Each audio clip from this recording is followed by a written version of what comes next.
কেমন আছো সবাই? সোনাই সোহাগার নতুন একটি ব্লগে তোমাদের স্বাগত জানাই। আজ সকালবেলায় উঠে দেখি চারিদিক কুয়াশায় ভর্তি হয়ে গেছে একদম। হঠাৎ করে গরম পড়তে পড়তে আবার কুয়াশা হচ্ছে, বেশ হালকা ঠান্ডা ঠান্ডাও লাগছিল। আমি ভাবলাম হয়তো মেঘ করেছে, তারপর দেখছি আস্তে আস্তে কুয়াশাটা সরে গেল। আর এখন ওই ঘড়িতে 8টা মতো বাজে, আমরাও রেডি হয়ে গেছি, এবার ওই বাড়ি রওনা দেব। আর আজকে সকাল সকালই যাচ্ছি, কারণ ওই বাড়িতে আজকে আছে কিছু ইফতারের আয়োজন। তাই গিয়ে একটুখানি আম্মুকে যদি হেল্প করতে পারি তাহলে বেশ ভালো হয়, কারণ আম্মু একা হাতে সব কিছু করে। আর এই বাড়িতেও হয়ে গেল থাকা, এবার গিয়ে ও বাড়িতে 2 দিন থেকে আবার চলে যাব নিজের বাসায়। তো এখন এই যে যাচ্ছি, আমাদের ওই বাড়ি থেকে এই বাড়ি আসার দূরত্ব মাত্র 5 মিনিটের গাড়িতে করে। আর এই বিয়ের পরে মেয়েদের বাড়ি যাওয়ার যে কী আনন্দ, সেটা যে যায় সেই বোঝে। এত খুশি লাগে মনের মধ্যে, মনে হয় একটুখানি গিয়ে শান্তির একটা জায়গা পাবো। মায়ের কাছে যাওয়া মানেই শান্তি, সেটা যেখানে পাহাড়ে।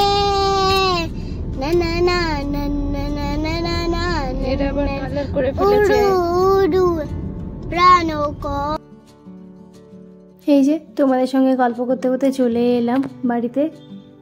পুচুর পাপা অবশ্য আমাকে রেখে এখন চলে যাবে, কারণ ও অফিস করবে ওখানে, দিয়ে একেবারে বিকেলবেলায় আসবে। মারাও আসবে সবাই আজকে এই বাড়িতে। আজকে সবাই একসঙ্গে মিলেই ইফতার করব। আমার কাকিমারা আসবে, ছোট ফুপু আসবে, সবাই মিলে আসবে। আর তার সঙ্গে কটা অসহায় লোকজনকে বলা হয়েছে, তারাও আসবেন। তো এই যে আসার সময় ঘরে গাড়িটা দেখে আমি কি খুশি, বলছে ওই যে মামার গাড়ি, এই বলে মজা করছিল। তো তারপরে আসার সময় একটা চকলেট আইসক্রিম পেয়েছিল ওখান থেকে ওর একটা বড় আব্বু দিয়েছিল, তো সেটা হাতে করেই আসছিল। এসে আবার ফ্রিজে ঢুকিয়ে দেবে, বলে কিনা আমি একটু পরেই খাবো। তো আমি গাড়িতে আস্তে আস্তে আবার বলছে আমাকে যে মামা এই ব্যাগে না আমার আইসক্রিমটা দিয়ে দাও, নাহলে দিদুন আবার জিজ্ঞাসা করবে কোথায় পেলে, কে দিল। তাই জন্য ব্যাগে রাখাটাই ভালো। মানে এত বুদ্ধি না ওর। এসে দেখছি আম্মু সকালবেলায় চিকেন রান্না করছে পুচকু আমির জন্য, ওরা খাবে এই বেলাটায়। ও বেলাটায় তো রান্না হবে, টাকদাদুই রান্না করবে। তো আমি এসেই দেখছি কটা জামা কাপড় ছিল পুচকুর, তো সেইগুলো আম্মু কেচে দিচ্ছে। তাই একটু উপরে এলাম, অনেক দিন পরেই উপরে এলাম বাড়ি এসে। সেই নিশার বিয়ের সময় এসেছিলাম বাড়ি, তারপরে তো আসা হয়নি। এদিকে এসে দেখছি আমি আম্মুর সঙ্গে কী সব গল্প করছে, আর আম্মু ওদিকে একটুখানি কেচে দিচ্ছে পুচকুর জামাগুলো। আর এদিকে এই যে সব ফলগুলো বের করে রাখা আছে, আর এদিকে মাটনটা এনেও রাখা আছে। একটু পরে দুপুরে নামাজ হয়ে গেলে রান্নাটা শুরু করে দেবে টাকদাদু।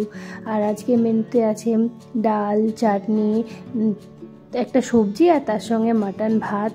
আর এই তো এই আজকে রান্না করছে টাকদাদুই। আর একদম উপরে রান্না করছে আমাদের বাড়িতে ছোটোখাটো কিছু অনুষ্ঠান হলে উপরেই রান্না হয় এরকম, আর টাকদাদুই রান্না করে সব। তো এদিকে টাকদাদু রান্না করতে থাকুক, আমি এখন নিচে যাই। একটুখানি আদা নিতে এসেছিলাম। আমি যে কতবার উপর নিচে না মানে ওঠানামা করছি তার ঠিক নেই, বাড়িতে কাজ হলে যা হয় আর কি। তো আস্তে আস্তে সবাই দুপুর গড়িয়ে গেল, আমার যে কাজটুকু ছিল সেটাও করে নিলাম। আমি আজকে আর ঘুমালো না, ওই যে একটা সঙ্গী পেয়েছে টাকদিদি এসেছে, মানে টাকদাদু বউকে আমি টাকদিদি বলেই ডাকি এমনি মজা করে। তো দিদি এসেছে, দিদির সঙ্গে এসেছে, দিদির একটা নাতনি হয়। তো এদিকে ফারুকও চলে এসেছে টাকদাদুকে হেল্প করতে। ও বলে কিনা ও নিজে একটা বড় শেফ, তাই আর এই আর কি। তো হাসি ঠাট্টা হচ্ছিল, আর টাকদাদুকে শেখাচ্ছিল কী করে রান্না করতে হয়, কী করে নাড়তে হয়, এই আর কি। সব আমাদের খুব মজা হাসি ঠাট্টা হয় এগুলো। আর আমিও মাঝে মাঝে আসছিলাম ভিডিও ক্লিপ নেওয়ার জন্য, যে কত দূর কী রান্না হলো না হলো দেখার জন্য। তো এদিকে মোটামুটি কাজ চলছে, আর ওদিকেও জোগাড়জান্তি করতে হবে। নিশারাও আসবে, তো একটু পরে ওরাও চলে আসবে।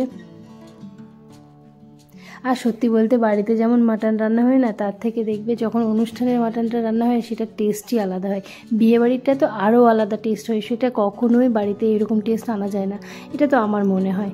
তো তারপরে এই যে নিচে এসে দেখি ছোটো কাকিমাও চলে এসেছে, আর ওদিকে আম্মু নিজেই মুগের ডালটা বানিয়ে নিচ্ছে। তো এই যে ডাল মোটামুটি রেডি হয়ে গেছে, এবার ডালটাকে তেল দিয়ে নেবে, তাহলেই হয়ে যাবে। আর এদিকে ফারুক বসে বসে রান্না করেই যাচ্ছে। আর আমি এসেছিল যেহেতু উপরে, আর আমি উপরে আসলে না আমি ওর পিছন পিছন চলে আসি, একটু ভয় লাগে। তো ওই জন্য ও তো খুবই চঞ্চল, এদিক ওদিক মাথা ঢুকিয়ে দেবে বলে একটু ভয় লাগে, ওই জন্য ওর সঙ্গে সঙ্গে আসতে হয় আর কি। তো এই যে এসেছে ওরা, ওই জন্য এলাম, আবার ঘুরিয়ে নিয়ে যাচ্ছি নিচে ওদেরকে। আর বাড়িতে অনুষ্ঠান হলে একটু কী যে ভালো লাগে না, খুব মজা লাগে, কাজ করতেও কিছু মনে হয় না, একটু আলসেমি লাগে না, একটুও মানে মনে হয় না যে ভালো লাগছে না বা একটু শুয়ে থাকি, এরকমটা মনে হয় না। সব মানে এনার্জি ভরপুর থাকে সবার, হাসি ঠাট্টা মজা একদম। তো এই যে নিশা চলে এসেছে, আর এখানে হচ্ছে মাংস নিয়ে ঝামেলা, দুই বোনে টেস্ট করতে দিয়েছে মাংস, সেটা নিয়েই ঝামেলা করছে। নিশা শ্বশুরবাড়িতেই ছিল, ওখান থেকে এসেছে, ও রাস্তা এখনও 2 দিন বাকি আছে, তাই বললো 2 দিন পরেই আসবে ওখান থেকে। তো শ্বশুরবাড়ি থেকে এসেছে, তো এই যে আমি বলছি তোকে না অনেকে দেখতে চাই, তো তাই জন্য ওকে দেখালাম। আর এই যে এখন ফলের ঝুড়ি নিয়ে বসেছি, এখন আমি এগুলো কাটবো, আর ওদিকে ওকে বললাম যে খেজুরগুলো একটু ছাড়িয়ে নিতে। মানে সবাই দেখবে হাতে হাতে একটু একটু কাজ করলে কী যে ভালো লাগে তার ঠিক নেই। আর কত রকম যে গল্প হচ্ছে, যা হয় আর কি, বনে বনে গল্প, তারপরে কাকিমারা মায়েরা সবাই এক জায়গায় হলে একটা আলাদাই পরিবেশ তৈরি হয়ে যায়। ছোটোবেলার কথা মনে পড়ে গেল, ছোটোবেলাও না এরকম করে আমরা করতাম। আর আমার দিদি, এই যে দিদি বসে আছে, টাক দিদি বলছিলাম না, টাক দাদুর বউ, ওই দিদি, ওখানে আমার দিদি বসে থাকতো, গত বছরও ছিল। খুব মনে পড়ছিল এই দিনটাতে দিদিকে, যে দিদি এই করতো ওই করতো। তো আল্লাহ যেন ওনাকে যেখানেই থাকেন ভালো রাখেন। আর এদিকে এই যে ছোটো কাকিমা রান্না করছে টমেটো চাটনি, এদিকে কাকিমা আর আম্মু রুটি বানাচ্ছে, আর এদিকে ছোটো বিটি ফল কাটছে। তো এই সবাই মিলেমিশেই করছি আর কি। তো ওদেরকে দেখাচ্ছিলাম, আর আমি বলছিলাম এই আমাকে একটুখানি ভিডিও করে দে, নাহলে সবাই বলবে যে আমি কোনো কাজ করিনি, সারাদিন খালি ঘুরে ঘুরে বেরিয়েছি আর ভিডিও করেছি। তো বলছিলাম বলে সবাই হাসছিল, আর আমি প্রচণ্ড সবাইকে হাসাতে পারি। মানে সবসময় আমার মনে হয় যেন বাড়িতে হাসির একটা পরিবেশ থাকুক, মানে মজা হই হুল্লোড় করতে আমার খুব ভালো লাগে। সে যেখানেই থাকি না কেন, যেমন থাকি না কেন, মানে যেখানে যেমন সেখানে তেমন করে আর কি থাকি। তো এই যে সব তরমুজগুলো কাটলাম, আর তারপরে এবার বাকিগুলো এগুলো ছোটো বিটি কেটে দিয়েছে। আগে তো কি ভালো হতো, আরও বড় করেই হতো, যখন আমরা একসঙ্গে জয়েন্ট ফ্যামিলিতে থাকতাম ওই বাড়িতে, তখন সব আরও অনেক লোকজন আসতো, সবাই মিলে একটা হই হুল্লোড় ব্যাপার হতো। এখনও হয় কিন্তু কমে গেছে এখন আর কি। তো এই যে এদিকে সব রেডি করা হয়ে গেছে, ইফতারের জন্য কি কি দেওয়া হবে সেইগুলো সব। এরপর আস্তে আস্তে আমরা প্লেটিং করতে শুরু করে দেব, যেহেতু প্রায় 40টা মতো প্লেট পাততে হবে, তাই একটু টাইম নিয়ে করছি। আর এদিকে এই যে ওরা দুজন করছিল, পুচকুর পাপার বাবু, আর তার সঙ্গে পুচকু করবে না তা তো হতে পারে না, ওকে তো করতেই হবে। তো ও মোটামুটি এই দিকটাই করে দিয়েছে। এইবার এখানে সবাই মিলে আরও ওদিকে 20টা সাজানো হয়েছে, এবার এদিকে 20টা মতো সাজানো হচ্ছে। তো ঠিকমতো দেখে নিতে হচ্ছে যে কোথায় কি পড়েছে কোথায় কি পড়েনি, মানে একটাতে ধরো যদি আলাদা হয় বা অল্প হয় তাহলে খারাপ লাগবে না, তো সেই জন্য খুব ভালো করে দেখে নিতে হচ্ছে। তো এখানে 7 রকমের ফল ছিল, তারপর একটা মিষ্টি ছিল, ছানা জিলিপি, আর ছিল সিঙ্গারা, এটা ছিল ইফতারিতে। এরপরে আবার ভাত খাবেন ওনারা।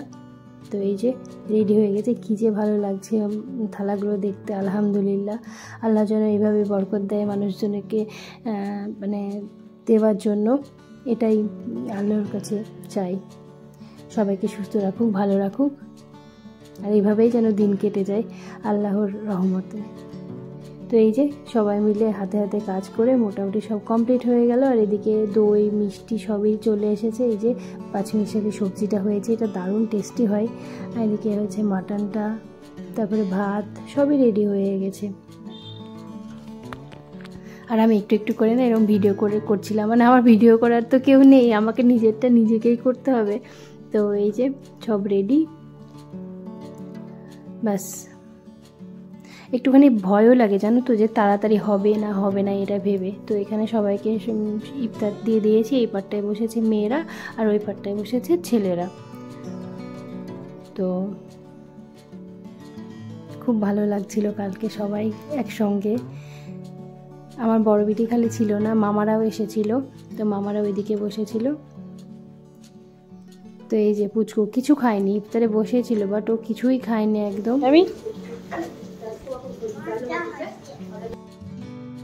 ইফতারের পরে নামাজ পড়ে ওদেরকে সব খেতে দেওয়া হয়ে গেছে, ওরা খাওয়া দাওয়া করে এখন ওরা দোয়া পড়ছে আমাদের জন্য, সবার জন্য।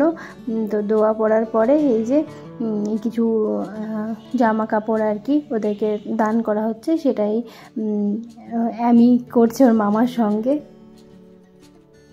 চুপচাপ একদম মানে দেখছে আর করছে, ওর মামা যা বলছে তাই শুনছে আর ওর মামার সঙ্গে করছে।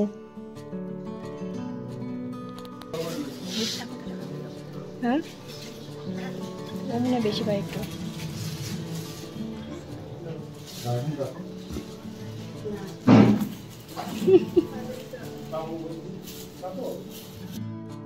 ওরা খেয়ে দিয়ে চলে গেল। তারপরে বাড়ি যারা ছিল আর কি দূরে, যেমন মামারা সবাই বাড়ি যাবে, তো ওই জন্য মামাদেরকেও খেতে দিয়ে দিয়েছিলাম। এরকম মারাও খেয়ে নিয়েছিল, এরকম টুকটাক সবাই খেয়ে নিয়েছিল। আর বাড়ির যারা ছিলাম তারা পরেই খেয়েছিলাম, তো সবাই মিলে খাচ্ছিল, বেশ ভালো লাগছিল। মোরা তুলবো না ধান পরের গোলাই করবো না ধান, মরবো না ধান কুপার জ্বালাই মরবো না। তুই জানিস লাগনে চড়াই ঢেউ সরেছে আর তো পড়াই সইব না, তার জমিতে লগনে চড়াই ঢেউ সরেছে আর তো পড়াই সইব না। এই লাগুন ধরা ভরা হাতের শপথ ভুলো না, এই লাগুন ধরা ভরা হাতের শপথ ভুলো না, জাত পুকুর আর মান পুকুর আর দেবো না, আর দেবো না, রং দেবো না ধান ওদের প্রাণ। জি সামালো ধান হো কাস্তি না কাশান হো, জাত পুকুর আর মান পুকুর আর দেবো না, আর দেবো না, রং দেবো না ধান ওদের প্রাণ। তো তারপরে সব শেষে সবাই মিলে একটুখানি চা নিয়ে বসেছি গল্প করতে।